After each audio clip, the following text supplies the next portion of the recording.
अस्सलाम वालेकुम नाजरीन करام। हम आप सबको अपने यूट्यूब चैनल पर खुशामदीद कहते हैं और उम्मीद करते हैं कि आप सब खैरियत से होंगे।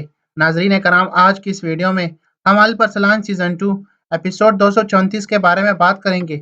आज के इस एपिसोड के आगाज़ में हम देखेंगे हमें मर्ग कबीले का मंजर सामने आता है, जहाँ पर सैलजान खातून बहुत हैरान और परेशान थी।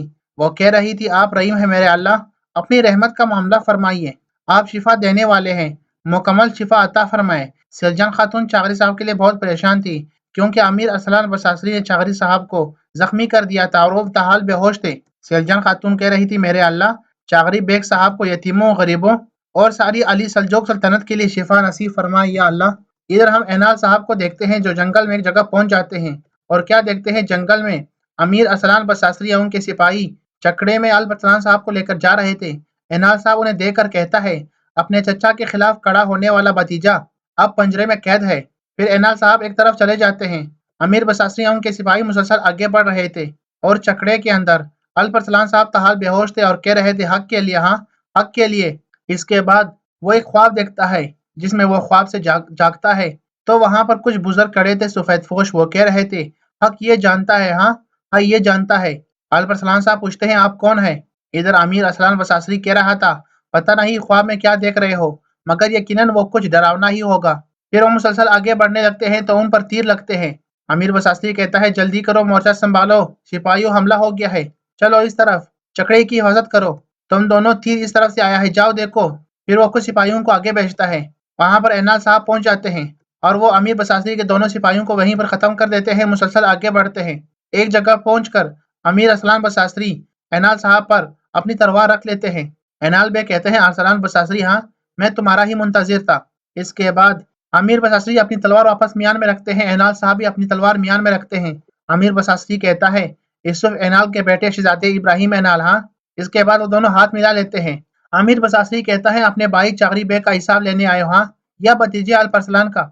इस पर एनाल साहब गुस्सा हो जाते हैं, उस पर हमला कर देते हैं। उन दोनों के दरमियान लड़ाई शुरू हो जाती है तो एनाल साहब कहते हैं, ये भाईजान के लिए हुआ, हाँ, और अल परसलान के लिए, उसके साथ जो करना चाहो करो। अमीर बसासी कहता है, चाकरी बेग को आप भी पसंद करते हो, हाँ? एनाल बेग कहता है, जान बचने पर अल्लाह का शुक्र अदा करो। अमीर बसासी कहता है, हाँ करूंगा, लाजमी करूंगा, मगर पहले ये बताओ, तीर फेंक कर रास्ता रोका, फिर भाई जान बदला लिया, फिर अपने पसंदीदा भाई चाकरी बेग के बेटे अल परसलान के बारे में कहो, हाँ तुम्हारा मकसद क्या है एनाल सरदार? एनाल बेग कहता है, अगर मैं सिपाहियों को साथ लिए बगैर यहाँ आया हूँ तो ये इसलिए कि एक दूसरे से हमारी पुरानी जान पहचान है। ये बताने आया हूँ कि अगर इसी राह पर चलते रहे तो अपनी जान से या कैद किए जाने वाले अल परसलान से हाथ धो बैठोगे, हाँ, और ये हम दोनों के लिए नुकसानदा है। अमीर बसासरी कहता है, तख्त की जानिब बढ़ने वाले तुम्हारे हाथ काट कर न फेंकने वाले सुल्तान तोगरल के सामने घुटने टेक चुके हो, सालों से न कोई पैगाम भेजा, न हाल चाल दरियाफ्त किया। मैं समझा कि तुम तख्त से दस्तरबदार हो चुके हो, लेकिन अब अल परसलान को रास्ते से हटाए जाने का मतलब है। ये सुनकर एनाल साहब बहुत हैरान और परेशान हो जाते हैं, गुस्सा हो जाते हैं, और इस तरह यहाँ पर आज के इस एपिसोड का हो जाता है अख्तिताम। मिलते हैं नेक्स्ट एपिसोड के साथ। दुआओं में याद रखिएगा। अल्लाह हाफिज। नाजरीन कराम, अगर आप कुर्लुस उस्मान सीजन 5 और अल परसलान सीजन 2 के मजीद एपिसोड्स हमारे यूट्यूब चैनल पर देखना चाहते हैं तो आप हमारे इस यूट्यूब चैनल को लाजमी सब्सक्राइब कीजिए और बेल नोटिफिकेशन को लाजमी ऑन कीजिए, क्योंकि हम जैसे ही नेक्स्ट वीडियो अपलोड करेंगे आपको सबसे पहले नोटिफिकेशन मिलेगी और आप सबसे पहले हमारी वीडियो देख पाएंगे। अगर आपको आज हमारी वीडियो अच्छी लगे तो वीडियो को ज़रूर लाइक करें और अपने दोस्तों के साथ शेयर करें। और अगर आप कुछ पूछना चाहते हैं या अपनी राय का इजहार करना चाहते हैं तो कमेंट बॉक्स में कर सकते हैं। हम आपके राय और सवाल का जवाब ज़रूर देंगे। तब तक के लिए अल्लाह हाफिज।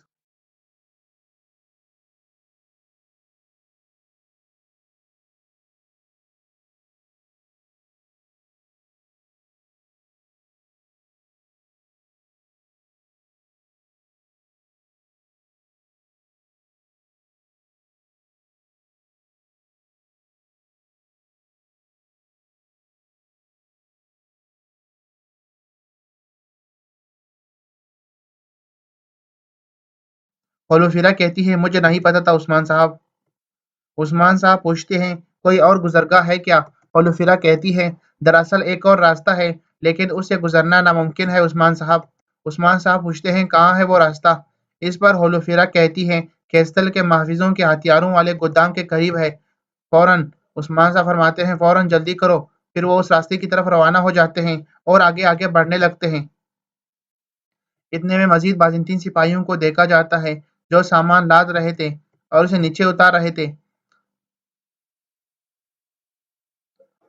پھر عثمان صاحب اور ان کے سپاہی فوراً بازنطین سپاہیوں پر حملہ آور ہوتے ہیں اور کچھ ہی تیروں سے ان کا وہیں پر خاتمہ کر دیتے ہیں اور انہیں جہنم واصل کر دیتے ہیں۔ پھر وہ مزید آگے بڑھنے لگتے ہیں۔ اس کے بعد ان کے لاشوں کو اٹھایا جاتا ہے۔ ادھر یعقوب کہہ رہے تھے،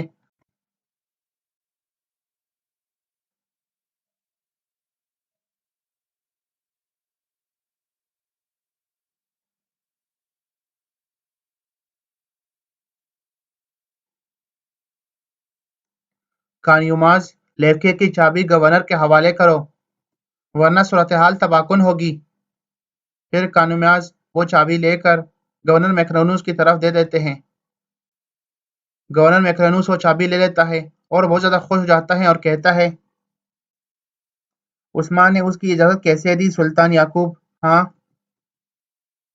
خصوصاً ان قلعوں کا حاصل کرنے میں اسے کئی سال لگے ہیں۔ یعقوب فرماتے ہیں، کیونکہ تمہارے سامنے عثمان سردار نہیں ہے، تمہارے سامنے سلطان یعقوب ہے، وہ قلعے جن میں عثمان نے کئی سال صرف کیے اور جو تمہیں فتح کا احساس دلاتے ہیں۔ میری شکارگاہ سے بہت چھوٹے ہیں، ہاں، اور پھر لیفکے کا فاتح تو میں ہوں۔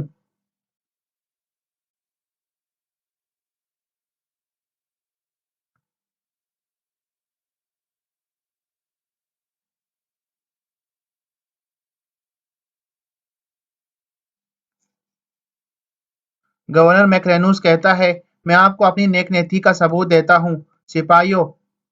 پھر سپاہی وہاں پر